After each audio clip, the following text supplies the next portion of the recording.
right, sweet. Flatline MMA podcast episode number 62. Listen, we said we were going to give a recap. This is a massive January, and I think January started off on the fucking right foot here. Quick recap. I want to just go over UFC Fight Island 7, the return to Fight Island, first fight card of 2021. We had Max Holloway taking on Calvin Kattar, which was like, what a treat to the fans that was. We'll get into that in a second. Just some notable fights wanted to kind of talk about real quick and wanted to get your thoughts. Obviously, if anyone listened to our fight picks last week, I am sorry. Hopefully you didn't bet your lunch money on any of those because I think we went 0 for 5. I don't think we've ever been that bad, but just want to start off real quick reactions. Don't have to go too in depth. Quick reactions of the knockout. Joaquin Buckley, Alessio Di Chirico. What'd you think? And I know we didn't expect that one, but one, were you surprised by the knockout? And two, does that kind of take away from the highlight KO that Buckley had in 2020? Yeah, I mean, I guess I didn't know a whole lot about Alessio Di Chirico going into the fight. I just knew, he had a losing record in the UFC. I think he lost his last 3 fights or something like that. He was on a pretty good losing streak. Yep. And Joaquin Buckley is just coming off a huge victory. So it's, for me, I just had a little bit of recency bias and not knowing too much about Di Chirico. So I had Buckley, and Buckley was actually the favorite in this fight. A lot of other people had him picked. But yeah, I mean, that knockout came out of nowhere. It was perfectly timed kick right on top of the head, off the side of the head with the shin. Yeah, you see how emotional Di Chirico was after the fight. I think he knew that was kind of do or die for him. So that's a big win for him. Yeah, I thought obviously 3-fight losing streak. Usually you don't make it that far in the UFC when you're on a streak like that, especially with like an unknown name like that. Taking on a guy who had so much hype, so much steam coming into 2021, racking up awards in 2020 for highlight reel knockout we'll probably never see again. So I was curious to see how Buckley was going to kind of react to that. And I think a lot of people after that knockout, he had another fight, knocked the guy out pretty quick as well. So he wanted to prove he wasn't this one-trick pony. And then, Di Chirico, I think, stopped that hype train it was an amazing knockout. You couldn't have had a cleaner kick to the head.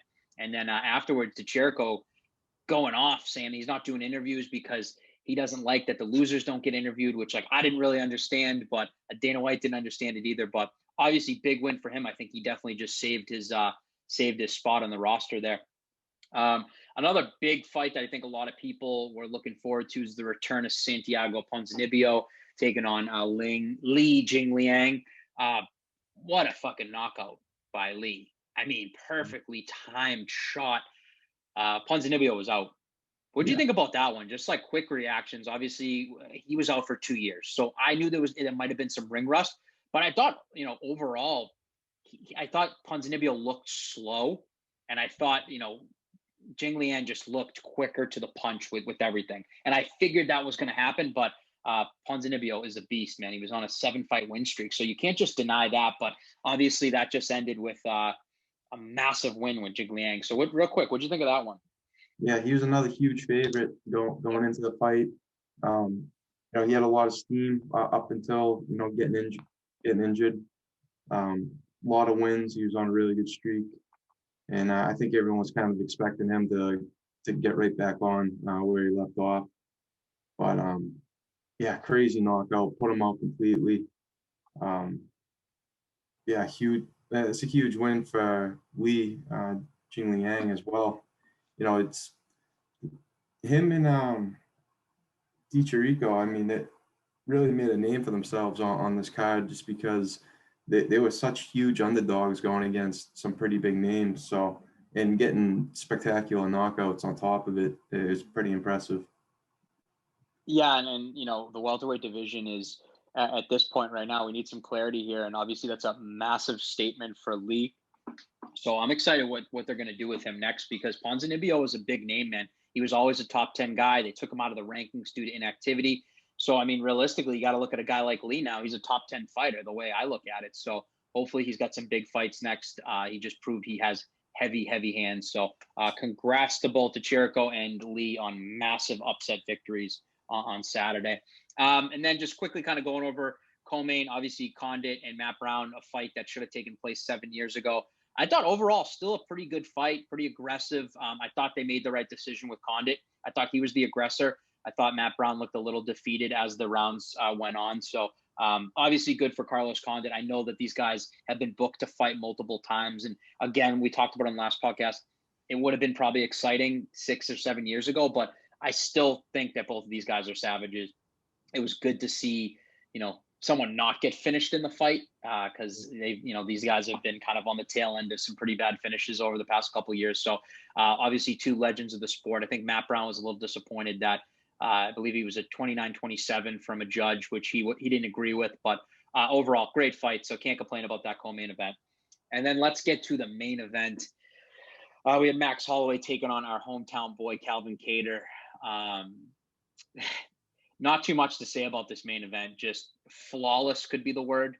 Max Holloway putting on an absolute show against our boy, proving why he's the featherweight GOAT, proving why he's had so much success and he's only 29 years old, proving why he's still and probably should still be the champ, putting on a just masterclass performance. Calvin Kattar, I believe, landed the most significant strikes in UFC history. And this is, I think he's the first fighter to do that in 3 different fights, which is like insane. Basically just used Calvin Kattar as a punching bag, landed every shot, kicks, elbows, knees. I think he used all the tools in his tool belt. But give it up to Calvin Kattar for having enough heart to withstand 5 rounds of that, which it probably could have been stopped in the 3rd. Definitely could have been stopped in the 4th. He was on weak knees, but break down this performance for me, man, because this is one that people are going to be talking about for a long time. Yeah, it was one of the concerns we kind of had going into the fight with Calvin kind of being a slow starter and Holloway just having such a massive output and keeping that up throughout the fight. So I think with Max just starting off quick and, with what we've typically seen of Calvin just kind of feeling out in the first round and then kind of hitting his stride 2nd and 3rd. I don't think Max allowed him to really make any traction throughout the fight. And I mean, he was still able to land some heavy shots, though. There were a few points in the fight where, Calvin would fire back and he would land a really heavy right hand or left hook or something like that. But Holloway's just got such an incredible chin that it didn't have the effect that it would on most other fighters. So, but yeah, it was crazy. I mean, Max, that was the absolute best version of Max I think we've ever seen. Calvin went through it, showed his heart.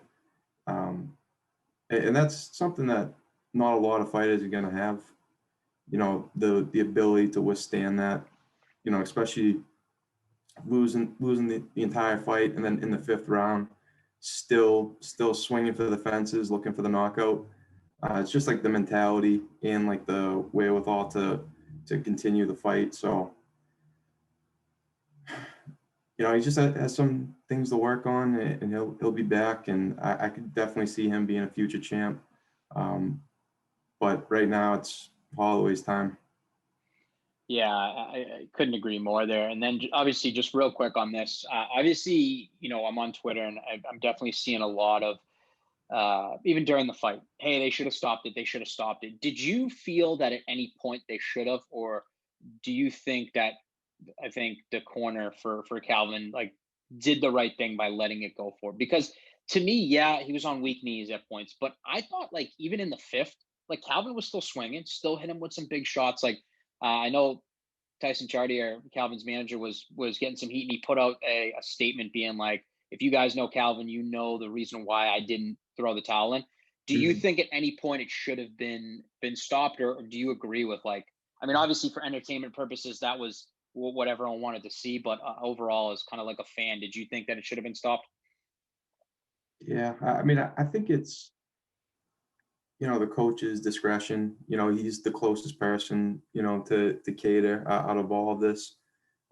Trains with him, knows, his mentality, what he's willing to put himself through. And I think the size of the opportunity. It's the Yeah. first fight ever on ABC. I think is this his third main event? I Yes. know he had Ige. Oh, I think this was just a second. Yeah, I think it was just Ige in this one. Yeah, I mean it's a big opportunity. Got a lot of eyes on him. Um, so yeah, I mean, I think he could have thrown in the towel and no one would have really. I mean, obviously there are gonna be people that are gonna dispute it, but there were points in that fight where you could see he was wobbly, and but yeah, I mean it's up to the coach. I mean you have to trust your coach to make the right decision for you, and I think with the relationship that they have, um, Chadia did what he thought was right. Yeah, I agree too. And I agree if your coach says if you know this person, I know that Calvin wouldn't have wanted that. The guy, Mm. like I said, he was throwing bombs in the fifth. It's not like he was, he didn't have enough energy to throw a kick or a punch. He took everything that Max had, didn't get knocked down, didn't even go to a knee. Like it was that was all heart, man. And that just like goes to show like the Boston finish was all about. It was just impressive to see. Obviously, you never want to see a fighter take that much damage, but for entertainment purposes, man, that's probably the fight that you'd want to see, especially versus the consensus featherweight GOAT. Calvin said it. He's like, I beat him. I get my title shot. So I agree with you, man. He needed to put everything out in the line, and like he definitely needed to go all 5 rounds to prove that he could stay in there with the best of them. And I think that just goes to show you that I don't think anyone in this division's taken out Calvin Gator. I don't believe that for a second. He took enough punishment that one man shouldn't take in a year, but that just goes to show you no one's getting him out of there. He's taking on the guys like Jeremy Stevens taking his best punches, Max Holloway. Like think about all these guys, right? So um, obviously kudos to Calvin. We're always going to be a fan. New England Cartel, we love you. Good shit. But next point here, it's Max Holloway, man. Obviously putting on a show like that, proving people why he's the best. What what happens next? Because if Ortega and Volk are actually fighting, right? Yep. Volk beats Ortega. Let's just say, do they make the trilogy? But then again, Ortega beats Volk. Do they put Max in front of Ortega again after what he did to him in the first fight? He's in such a tough spot right now that like whoever wins, are people gonna want to see either fight because he lost to Volk twice, even though like it's definitely very, very sketch, and he probably won that second fight. But do people really want to see a trilogy again where it is 0-2? But do people also want to see him fight Ortega again when that was, if not worse than the Cater fight in terms of damage, in terms of, I mean, he literally had to hold Ortega's hands up mid-fight and showed him how to like defend a punch. Like to me, I don't think Holloway's in a win-win right now because I don't think Volk's going to accept another fight with him because he's 2-0. Why would you? And then like Ortega fight, like does that intrigue a lot of people? So I'm curious to hear what you have to think about it. Yeah, I think with the performance that he had, the other night, there's no other. There really aren't any other options. I mean, he has to be the first one in line. I mean, I think in an ideal scenario, Ortega wins, and then they have their rematch. Yeah, the third Volk fight, I think that's a pretty hard sell, especially like where it's 0-2 on the record. But yeah, well, he looked unbeatable the other night. So I don't. It's going to be really hard to say that somebody else deserves that shot over him. Yeah. Even though those aren't the most ideal fights. You know, ideally you'd like to see him fight someone new. But yep, it is what it is. These guys are at the top. They all deserve it. So I think those are the fights that have to be made. Because at this point, do you look at Max's career saying he's done everything he's done? He's defended the belt multiple times. He has beaten Jose Aldo twice. Me and you were talking about his resume the other night. Like, the guy has the most impressive resume probably in MMA aside from John Jones. Do you think what makes sense most is like maybe he starts chasing money fights? Maybe he lures Khabib out of retirement. Maybe he comes up to 155, fights Conor. Like at this point, what else does he have to prove? Like, him getting the belt and like defending a couple more times is like whatever, but like, why not chase the Conor rematch? Or Khabib came out and said Holloway has the chance to be the greatest fighter ever. He's still in his prime. Like, why not chase the Khabib fight? Like, do you think that he's done everything that he should have at featherweight? You know, he's proven everything. He's beaten everyone. You know what I mean? Like, he even said it, 90% of the world thought I won that Volk fight. And for him, he's the kind of guy that's like, I don't care if I have the belt anymore. And like, I don't think that's what he's working towards. To me, I think he should move up. I think that Dustin fight, like, people forget how close that Dustin fight was too. And Dustin's a massive 155er, but like, why not go up and fight Conor again? I think Conor, after seeing that's probably just like, I think that could generate some views. I think that should generate some buys. Like, I don't know. I'm curious. What do you think of him maybe moving up and like finding like those money fights, finding those big fights? And I mean, he's still in his prime, 29 years old. But at the end of the day, he's like, if Volk's reigning on that division and he's already got 2 wins over him, maybe do something else. Try to mix it up. Yeah, I could definitely see him doing that, especially with, you know, he's only 29 years old.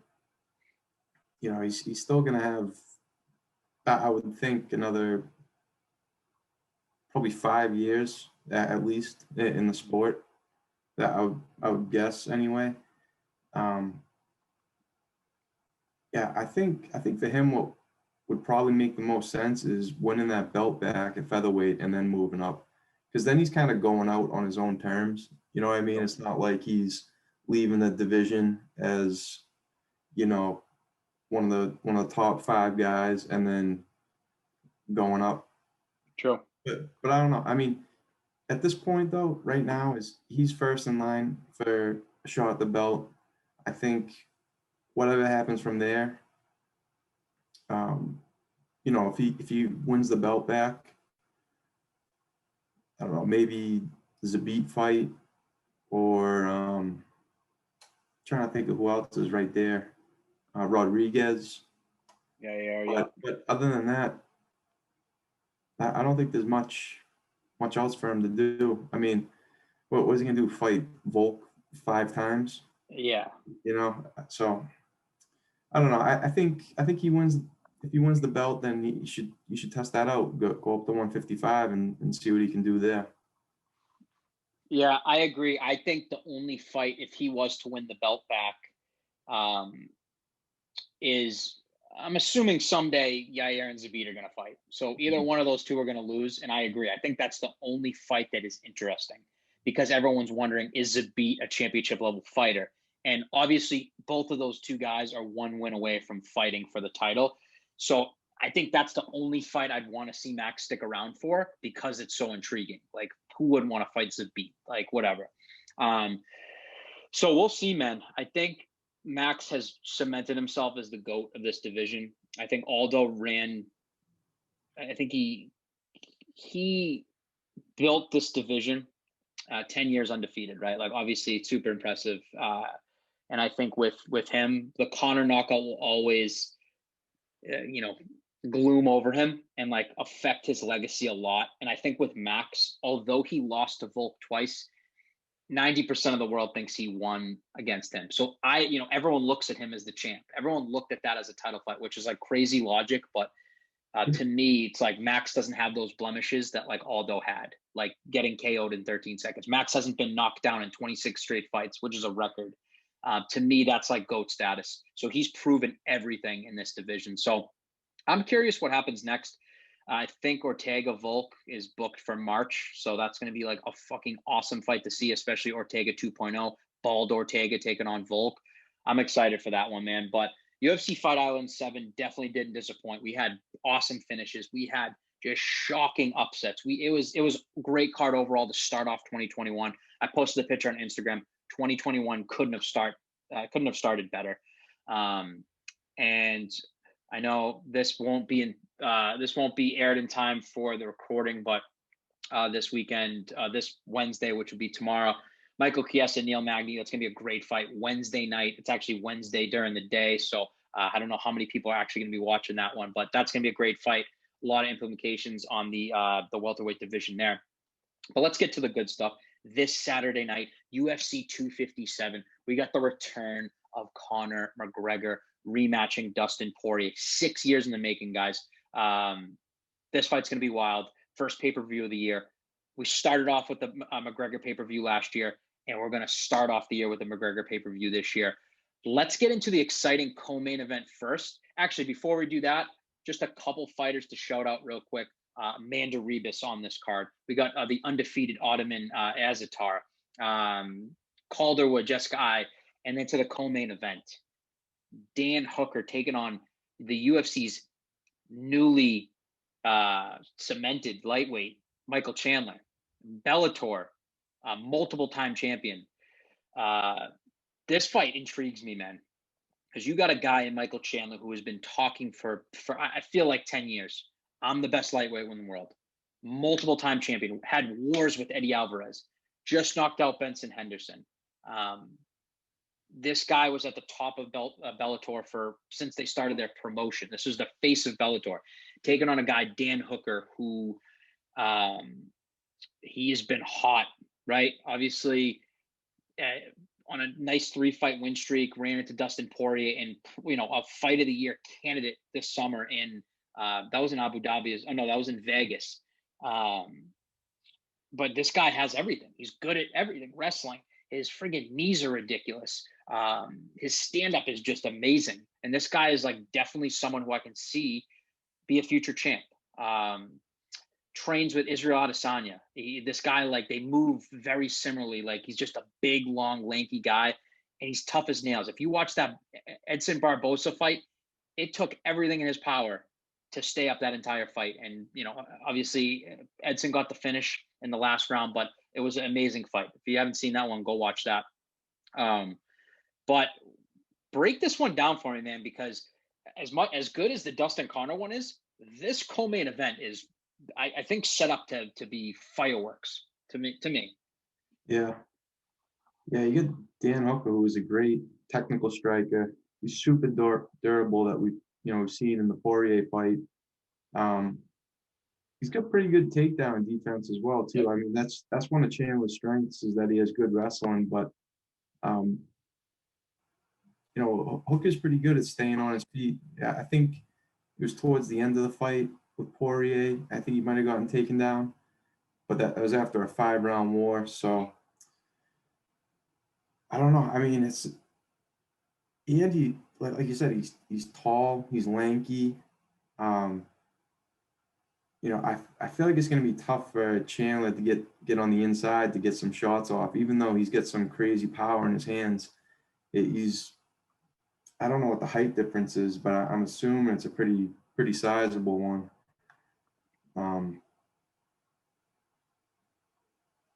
Yeah, it doesn't say, but yeah, no, it's a tough fight for Chandler to come into. Oh yeah. Especially with how technical Dan Hooker is with his striking. That being said, as a prediction, it's a tough one. Very tough to call. It is such a tough one to call. Because this is Chandler's first fight in the UFC. He's already gone through the weight cut, planning to fight. Yep. If Khabib or Gaethje were to drop out, I feel like he's super hungry. Everything in his career kind of led to this moment. And, like mentally, he's like one of the toughest guys in the whole game. So but Dan looks so good with his striking, so He it's like does. really tough to. I'm gonna go with Chandler on this one. Whew. I knew you were I gonna have to say go it. with Mike Chandler. By just decision. What are you thinking? I think he's gonna utilize his wrestling. I think it will probably go into the later rounds. Um, yeah, probably a decision. I knew you were gonna say Chandler. I knew it. I think with me, I look at Mike Chandler and I agree with everything you said. I think his whole career has led up to this. I don't think this is going to be an Askren situation where he's just going to get like starched by like three dudes in a row. I think Chandler is a different breed. Everyone's seen his training videos. This guy is a fucking monster, and I think he's someone that like this lightweight division needs as like that dark horse. Like, oh, like the lightweight's already stacked, but then you add Michael Chandler, one of the best wrestlers in the world, one of the most, probably one of the strongest guys in that division, other than Khabib, I'd say. I'm just guessing, but I'm going to say it's Khabib and then Michael Chandler, right? And then a guy that has knockout power, who can wrestle, who can keep you down, and then someone who you're not going to take down, right? Unless you're like a Khabib, right? So he's an interesting matchup for a lot of these strikers out there, right? Like if I'm Conor McGregor, I'm not itching to fight Michael Chandler, right? He's like a Yeah. friggin' probably a better Chad Mendes. Like that's kind of how I look at Chandler, right? Yeah. Um, and then you got a guy like Hooker, man, who we just saw how tough he was in the Poirier fight. And he almost knocked out Poirier. If there was 5 more seconds in that third round, I believe, where that probably the exchange of the year right there, round of the year, round 3, he would have knocked out Poirier. I 100% believe that. But Poirier, obviously having probably the biggest heart in the UFC, overcame that, got an awesome win, and set himself up for the position he's in now, taking on Conor. But with that being said, I'm going Dan Hooker. I think Hooker's going to knock him out. I think Michael Chandler got knocked out by Patricio Pitbull, who was a 145er, which that worries me. The Mhm. durability of the chin worries me a lot. And I think when you get hit by Dan Hooker, got to be careful. But I think if he can utilize the wrestling, this could be a long night for Dan. And I see it going one of two ways. But for me, I think Chandler came in a little too late. And I think, obviously that Benson Henderson knockout that me and you actually watched that together that night, super impressive. But you always got to remember in the back of your mind that he did get knocked out by a featherweight. And Patricio is a monster. Don't get me wrong, one of the best in the world. But that's always going to be in the back of my mind saying, like, he couldn't take that shot. That was like a TJ Dillashaw, Henry Cejudo type shot, like 30 seconds in. No one expected that. So that worries me. Obviously, I'm big Chandler fan. I'd love to see it, but I'm gonna go Hooker, man. I think Hooker is just too technical in the feet. I think he might pick him apart.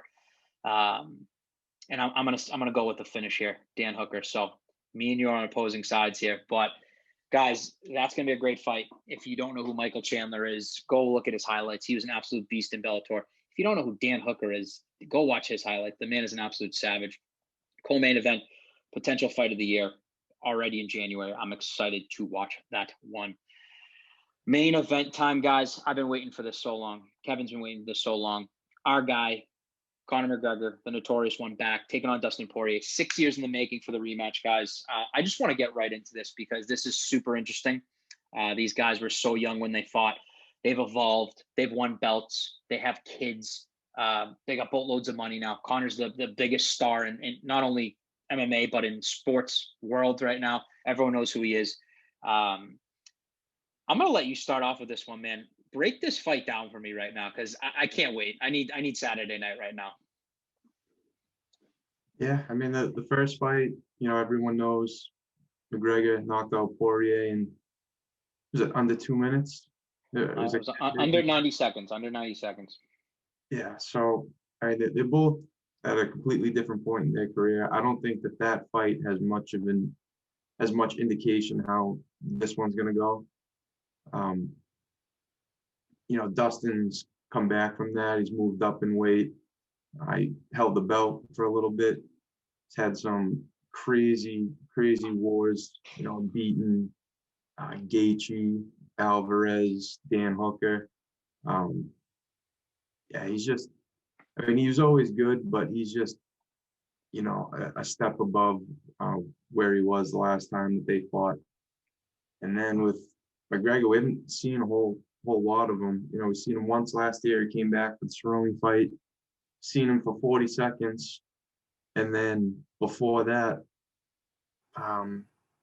was the Khabib fight, right? Yep. That was his other last fight in the UFC. Yep.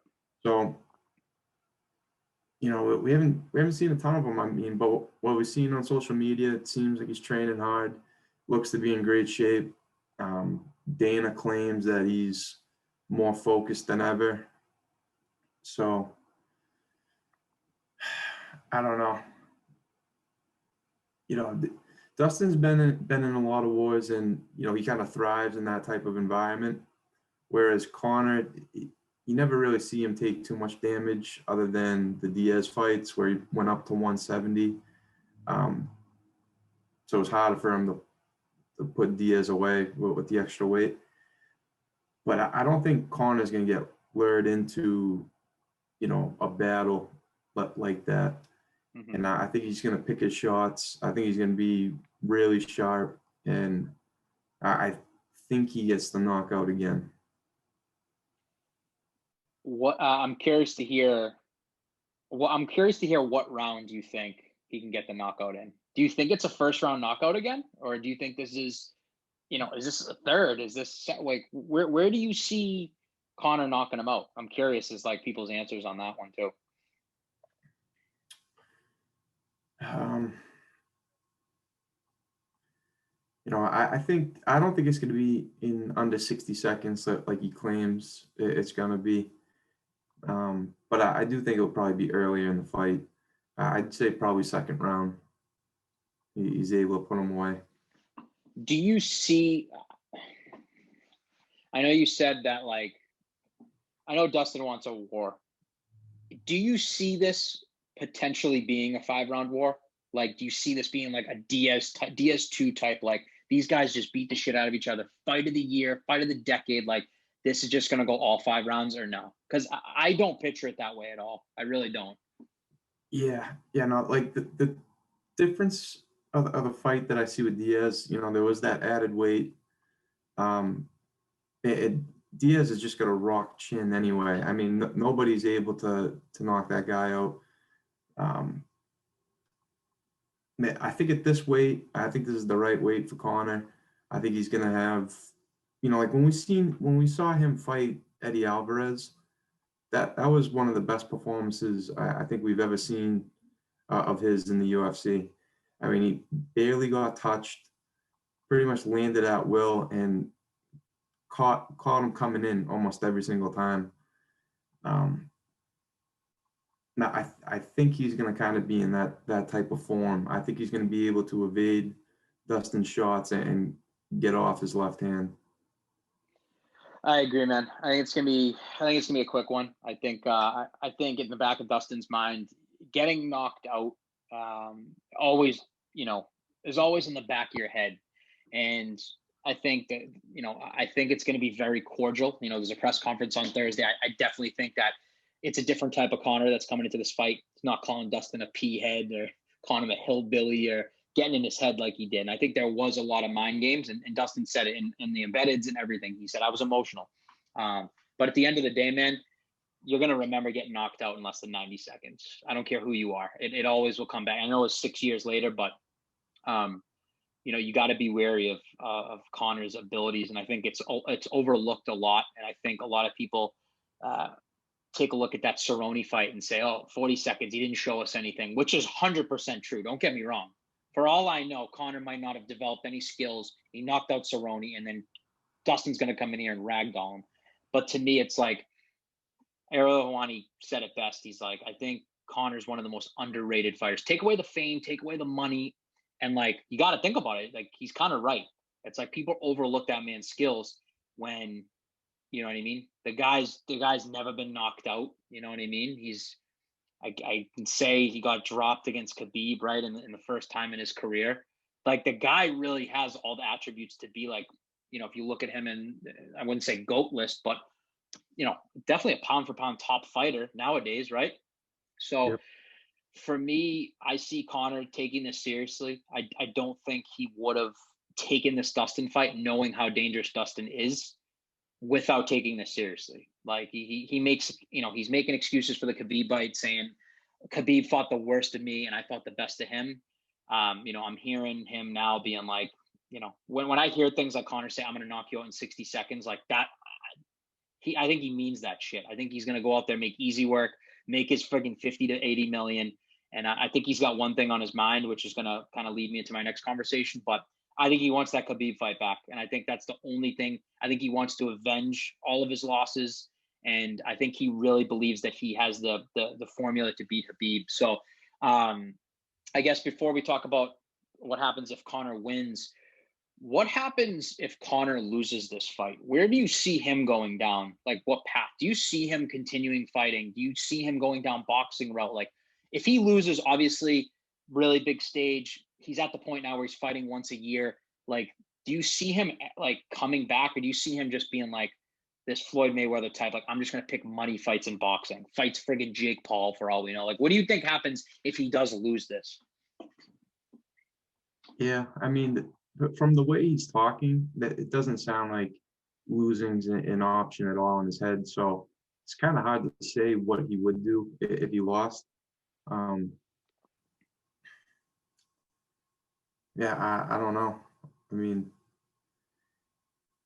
he says he wants to do a season. He wants to have multiple fights this Yep. year. He released all those DMs between him and Dana from last year. He's trying to fight Diego Sanchez, and Yeah. I think he just wants to fight. I don't know how a loss here would. I mean, maybe so that kind of sets up two trilogy fights for him. Then, him and Dustin be 1-1. Um, he's got the Nate fight that's always right there. We got Nate coming down and wait for a potential Gaethje fight, which would be a pretty cool one. Um, but yeah, I mean, if he loses to Dustin, and depending on how it goes, I think you probably try to get that one back and turn that into a trilogy. Yeah, I actually didn't even think of that. That's pretty smart. Obviously, it'd be fun to see depending on like what happens in the fight. Um, but that's true. I think at the end of the day, Connor always has that Nate trilogy to fall back on, because who doesn't want to see that? Who doesn't want to see that fight after two awesome fights? I agree. I don't think he'll be done if he does lose. I think the guy just loves fighting. He's got all the money in the world. He doesn't have to do this, and he does it for just legacy. And then let's just talk about elephant in the room here, man. Khabib coming out on Saturday during the Cater Holloway fight saying, or Dana saying, he'll come back if he sees something exciting. If Connor starches Dustin, let's just say first round, 60 seconds in, like he says, does that lure Khabib to do the rematch? Yeah. So what I was just thinking about right before that though, like if Dustin does beat Connor, imagine if Khabib comes out, fights Dustin for the 30-0 fight, and then just takes off. That could totally potentially happen. That is also true, because he would rightfully deserve that. He Yeah. would. And I was just gonna say, if Dustin does beat Connor, he 100% deserves the Khabib rematch. But like, wow, how bad would that be? I'd be pissed. That would be, he'd get his 30-0, if he does beat Dustin, and then he could be out of the sport forever, and then McGregor would be bull. That's a fight he would never get back. Wow, I didn't even think of that, but that could very well happen if he wins. Yeah. But we'll see. I don't know. It's all dependent. Do you think, like, I know Khabib said, I'm not going to lie, I think Khabib's still retired, and I think Dana said that to try to, like, bring more viewers to the fight. So, like, you know what I mean? Yeah. But if he does, I mean, if Dana is saying is true, does a McGregor knockout over Dustin Poirier lure Khabib back for the rematch, or do you think Khabib is completely done with Conor? I think I think he's completely done with Conor. I think the only type of fight that could lure him out is if somebody comes up that has kind of like the same type of thing as him, like where they're undefeated, they make their way to the belt, they kind of establish themselves as, you know, like one of the best ever in the division. And I could see him coming, you know, maybe a year or two down the line, you know, against if there were a new champ to emerge, or the only other one would be the GSP fight. But Yep. you have to convince both guys to come out. So I think that's super unlikely to get, you know, GSP to agree, to get Khabib to agree to the fight. And like they also talked about that being at like 165 or some like weird catch weight that like the UFC doesn't typically do. So yeah, I don't know. I mean, I think it would have to be a super fight. I don't think he'd come back for Poirier. I don't think he'd come back for McGregor. I mean, McGregor would be a super fight, but I don't think he'd come back for McGregor. You know, maybe if Oliveira makes his way to the belt and defends it like 4 or 5 times, something like that, like has like a decent run as a champ, and takes out like some of the big names like Gaethje, you know, like all those guys. Yep. Then maybe him. But I don't know. I think you'd really have to entice him. I don't think he's going to come back for any of the guys right now. I 100% agree with you. I think that conversation was bullshit. I think he told Dana that he's retired, and Dana just wanted to say, "Hey, someone gets a spectacular knockout, Khabib's coming back." I think Khabib doesn't want to give Conor the limelight. I think I know this sounds weird, but I actually think that Khabib like wants, rather than fight Conor, I think he just wants Conor to win this belt and be like, "You still don't have a win over me." And Yeah. I think that will eat at McGregor not getting that rematch back. And although I do think my prediction, Conor McGregor first round knockout over Dustin Poirier. Last question of the night here for you. What happens next, assuming Khabib doesn't come back? Is it Conor versus Oliveira for the belt? Like, is that the fight you're making next? Like, what possibly could happen? And when do you kind of see, you know, if McGregor does want to do a season, do we see this like come relatively soon if he gets a first round knockout, let's say? Yeah. So yeah, no, we say Khabib wins, right? No, not Khabib. Conor wins. Khabib vacates his belt. Yep. Yeah, I mean the people that at the top of the division it'd be Conor, it'd be Oliveira, and then I think the only one that you can make a slight case for